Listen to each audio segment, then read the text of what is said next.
Olá, bem-vindo à nossa Escola de Fundamentos e que bom que você está até agora aqui com a gente e você está ouvindo esses ensinos que a gente está falando sobre oração, comunhão com Deus e eu sei que você está colocando em prática. Isso está te dando mais ânimo, mais força para você colocar em prática a sua vida de oração.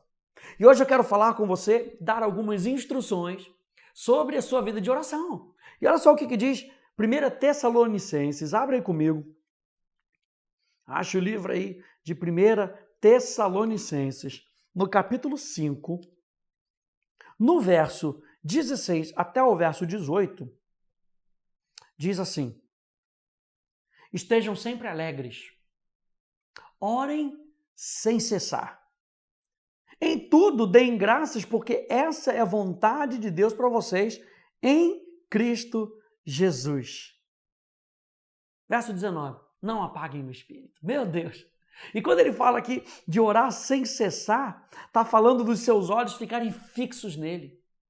Não está falando que você tem que andar pela rua agora orando com o seu olho fechado. Não, a sua atenção. Lembra que a gente falou sobre isso? Sobre a gente estar continuamente atentos, a sua atenção, os seus olhos fixos nele e a sua alma aguardando ele apaixonadamente. Posso ler isso de novo? Os seus olhos fixos nele e a sua alma aguardando apaixonadamente pelo seu noivo, por aquele que vai responder a sua oração. Então deixa eu, de forma prática, dar algumas instruções para você com relação à sua vida de oração. Quando você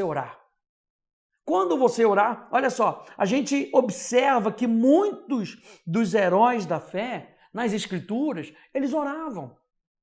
Eles gastavam tempo de oração, tiveram horários regulares do seu dia a dia, voltados para a sua comunhão com Deus, reservados especificamente para a oração. Muitas vezes 3 horários fixos no dia, muitas vezes o dia inteiro. Jesus orava a noite inteira, lembra? Que muitas vezes ele tirava o seu tempo de solitude e ia orar. E a gente tem esses exemplos na Bíblia. Olha só o Salmo 55, verso 16 e 17 diz: quanto a mim, invocarei a Deus e o Senhor me salvará. Tarde e manhã e meio-dia, orarei e clamarei a ele, e ele ouvirá a minha voz. A gente lembra do profeta Daniel, que o profeta Daniel orava 3 vezes ao dia. E você lembra que não foi assim, não foi uma semaninha que ele fez, não foi uma campanha de oração que ele fez. Era o estilo de vida dele. Tanto era o estilo de vida dele que quando tentam perseguir Daniel e tentam fazer com que ele parasse de orar, a oração não era mais alguma coisa que ele tinha inserido no seu dia. A oração era um estilo de vida para Daniel. E aí quando ele fica sabendo que ele não pode mais orar porque é um decreto do rei, que o rei foi persuadido a assinar, ele volta para o seu quarto, abre a sua janela, como sempre fez, e continua a orar, porque esse era o estilo de vida de Daniel. Você pode orar de manhã. Olha só o que diz Marcos capítulo 1, verso 35. Tendo se levantado de madrugada, quando ainda estava escuro, Jesus saiu e foi para um lugar deserto e ali orava. Tem muita gente que começa o seu dia já assim, já orando. Ele já acorda para orar. Acorda para ter o seu tempo de quietude. Às vezes o dia é muito atarefado, muito agitado. Pessoas às vezes que trabalham com vendas, e aí você tem que ficar correndo para cá, anda para lá, pega o carro, vai para outra cidade, e você tira o seu tempo de quietude logo que você acorda. Jesus também fazia isso. Ou à noite, talvez a noite toda. Lucas capítulo 6, verso 12. Naqueles dias, Jesus se retirou para o monte a fim de orar e passou a noite orando a Deus. A gente está falando de alguns exemplos que nós podemos pegar da Bíblia e que nós podemos seguir esses exemplos. Você não precisa reinventar a roda.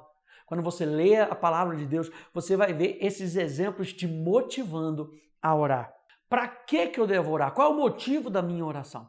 Veja, ore para que você não caia em tentação. Ore para que você esteja mais atento às coisas de Deus. Como Jesus nos ensina a pedir com que não caiamos em tentação, mas que nós sejamos livres do mal. Ore para que você não caia nas armadilhas do inferno, para que Deus te dê mais sabedoria. Veja lá Mateus 26, Verso 40 e verso 41, vigiem e orem, para que não caiam em tentação. O espírito, na verdade, está pronto, mas a carne é fraca. E tem muita gente que pega esse versículo e fala, pastor, pequei porque a carne é fraca. Graças a Deus que a carne é fraca. A carne não pode ser forte, a carne tem que ser fraca. O contrário, o outro ponto é que eu e você temos que estar atentos. O teu espírito é forte?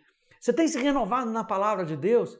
Porque a expressão aqui, o espírito é forte e a carne, ela é fraca. Ore para que você não caia em tentação. Ore para que você tenha a força da palavra de Deus revelada no seu coração que vai te sustentar durante os dias de tentação, assim como Jesus foi tentado no deserto. Jesus foi tentado no deserto e resistiu porque ele estava cheio da palavra de Deus. Ore pelos ceifeiros. Ore pelas pessoas que estão trabalhando no campo espiritual. Ore por pessoas que estão servindo ao reino de Deus. Ore por ceifeiros. Lucas 10, versículo 2. Eles disse, a seara é grande, mas os trabalhadores são poucos. Por isso, peçam ao Senhor da seara que mande trabalhadores para a sua seara. O desejo de Deus é que sejamos um com Ele no seu cuidado pelas almas. Ore por aquelas pessoas que estão cuidando de almas. E peça a Deus, manda mais trabalhadores. Aliás, peça a Deus, me faz um desses ceifeiros.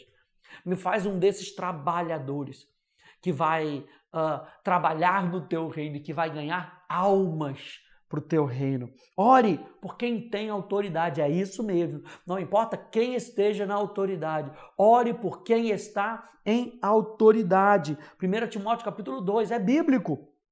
Antes de tudo, peço que se façam súplicas e orações, intercessões e ações de graças em favor de todas as pessoas. Orem em favor dos reis e de todos os que exercem autoridade, para que vivamos uma vida mansa e tranquila, com toda piedade e respeito. Ore para que o reino de Deus se estabeleça na sua cidade. Ore para que a justiça de Deus seja feita na vida dos governantes que estão governando talvez a sua cidade, o seu estado, o nosso país. Ore. Ore, ore, não para que Deus destrua, ore para que Deus salve.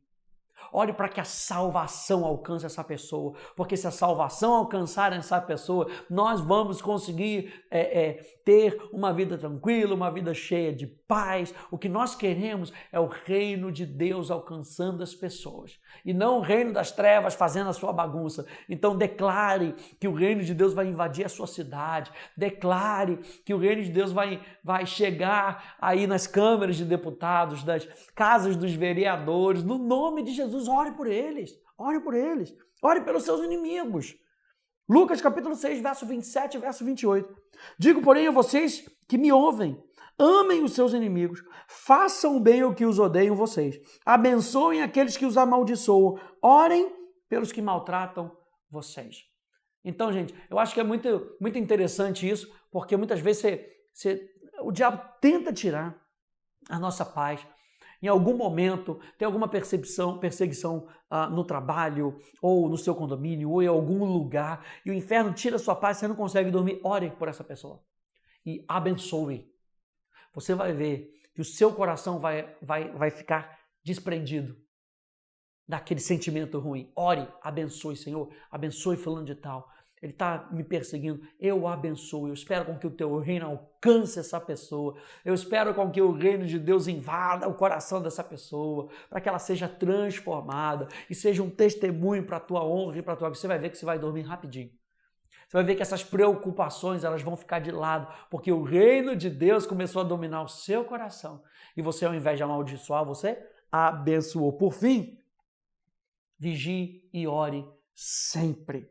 Vamos terminar com Lucas capítulo 21, verso 36, que diz assim: portanto, vigiem o tempo todo, orando para que vocês possam escapar de todas essas coisas que têm de acontecer e para que possam estar em pé na presença do Filho do Homem. Esteja sempre vigilante. Nós já falamos no vídeo passado, esteja sempre alerta, vigilante e ore sempre. Não perca a sua comunhão com Deus. Que essas instruções, esses fundamentos possam encher a tua vida, possam encher o teu coração, para que você esteja sempre alerta e a alegria possa estar sempre no teu coração. Alegrai-vos sempre. Orem sem cessar, não apague o Espírito, ande na dimensão do Espírito e você vai ver que vida vai encher a sua vida de oração, vai encher a tua casa, vai encher o lugar onde você trabalha, porque você é um abençoador. Que Deus te abençoe, no nome de Jesus. Tchau, tchau.